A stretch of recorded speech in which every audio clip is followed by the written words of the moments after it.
Firefighters had the people who couldn't flee in their vehicles bundled up in a huge pile of people in the center of the freeway, and they covered them with wet blankets, and they just fought the fire all around them as just a wave of fire passed over them.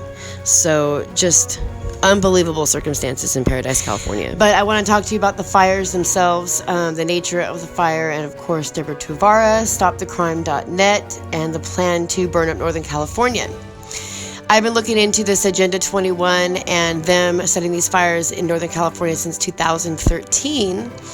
When these people tried to get access to certain water valves in the Yosemite area, and when they lost, it was almost like a bomb went off in the Yosemite area. It didn't look like a fire, it looked like a plume. And it was looking like, well, if they didn't get the water, they just set it on fire. But that was just a theory then, and I didn't know exactly how it played into this whole puzzle. So I want to get into that further than just directed energy weapons, also known as DEWs. So first we're going to start with the Santa Barbara fire, which was the Thomas fire. And that fire, I found out it was going on just within a couple of minutes, and it happened immediately in the middle of the night. So I got a phone call, and it was my friend, and she was like, hold on, I'm getting my brother on three-way. So that sounds, there's something I just said. So she called her brother, and he was frantic on the phone.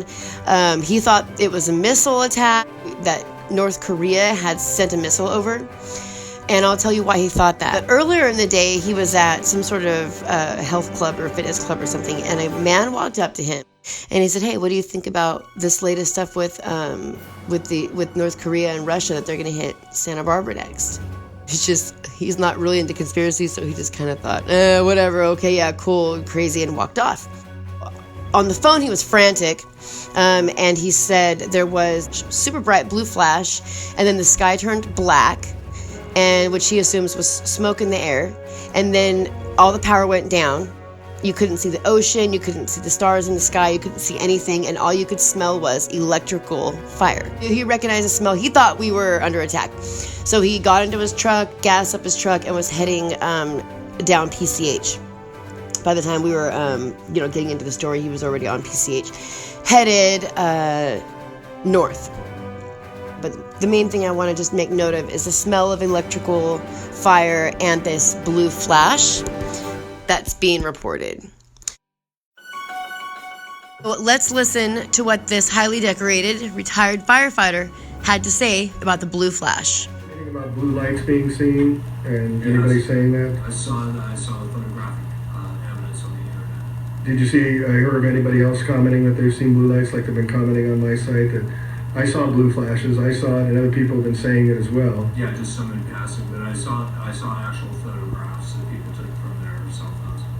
Around that same time, these other fires in Santa Rosa were going, and those fires, there's so much coverage on the Santa Rosa fires because Deborah Tovares is from that area, so if you want to know about that, just go and look that up yourself. But there were also blue flashes and this, like fire-cane type phenomenon where it's like a hurricane fire.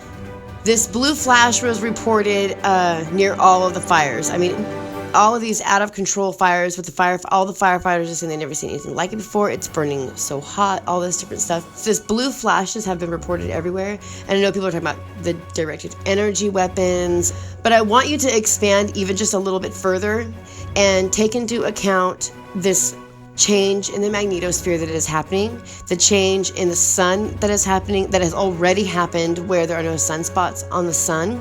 And when you understand what the sunspots actually do, they actually are blocking the sun. We'll just talk about the Paradise fires now. So the Paradise fires, I have never, other than the friend that I talked to who was fleeing from the fire, I had never talked to anybody that was actually in one of these fires. So these friends of ours came over last week, and they, tried their best to give us an account of their experience. And the one thing that he just kept saying was, this fire wanted to kill you. It came so fast, they didn't have time to grab anything. There was no time for evacuations. But what's really interesting is that in this area where I live, we are under Southern California Edison. And then Southern California is under PG&E, and in Northern California is under PG&E. But just this tiny area where we are right here, where I believe this device is, that works on the magnetosphere, is under Southern California Edison, even though we're not Southern California Edison, and Southern California Edison is under PG&E. Okay, so PG&E sent out an email, I don't know if it was a couple of days or 3 days before the fires happened. And the email said, prepare for long-term blackouts, that you may have power for no power for up to a week. So that is a long time. And they were like pulling all of their meat out of the freezer, making beef jerky, filling their bathtubs up with water, gassing up their cars, basically preparing to be without power. And the email said that they were going to take this power down to preserve the forest and cut power to some power lines that may be blocked down by some strong winds that were expected to come through. Well, the power never went down. And they just carried on like, okay, I guess they never knocked the power out, and went on to work that following day. And that is when, by the time she got to work in the morning, there was just, like, she could see over her house was just black and fire. And when you watch these videos of the fire, just remember it's morning. It's early. It's daytime. Even though it looks black and it's dark, it's daytime. The cell phones weren't working. It was just mass chaos. You could not get out of there. Really, I want to just mainly stress this involvement with PG&E, because Deborah, if you want to look into Deborah Tovares, you will find these documents that she has, legit documents of World Weather Central and PG&E going back and forth about their plan to burn up these Agenda 21, they're like preservation or restoration or reservation type areas, sort of to return them to nature. And I've talked about it in some of my other videos. They have all these people, like my friend right now is renting an RV for $3,100 a month so his family can have a place to live so that they're not homeless. So they're paying $3,100 a month for an RV, which probably the insurance will reimburse them, but still you've got to pay it.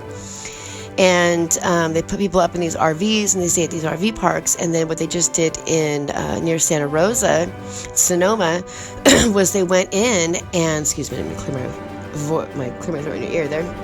They went in and evicted everybody and gave them just a few hours, I guess, to get out of there. And the people that didn't make it out, they brought a smashing machine and they just smashed their RVs right there at the park. They smashed all their belongings into tiny cubes and loaded them onto a flatbed truck and took them away. And what's going on is they're kicking people out who had apartments and who had houses that didn't burn down. They'll kick them out, hike the rent up way high because they can charge a lot of money, knowing that the insurance companies are going to be paying for it and that people are desperate and just need a place to put their families. So they'll kick people out that didn't have their houses or their apartments burned down, and then they'll move the families in, the victims in, for super, super high price. But I want you to also look into the magnetosphere. If you don't know where to look, when it comes to the magnetosphere, I would suggest Linda Moulton Howe, earthfiles.com, any of these types of places where they're talking about the failing magnetosphere. In addition to the failing magnetosphere here in California, we have a neighboring town called Porterville, California. And if you look up mysterious pulling force downs two planes, you will find a story that was in our paper here where two planes within 24 hours of each other were flipped upside down and yanked back to the ground. They said it was such a dramatic pulling force that they were unable to control the aircraft at all. One crashed into the sign, and then the other flipped upside down. So check it out. That's it. You guys have any questions? Put them in the comments, and I'll address them in the next video. And thank you so much.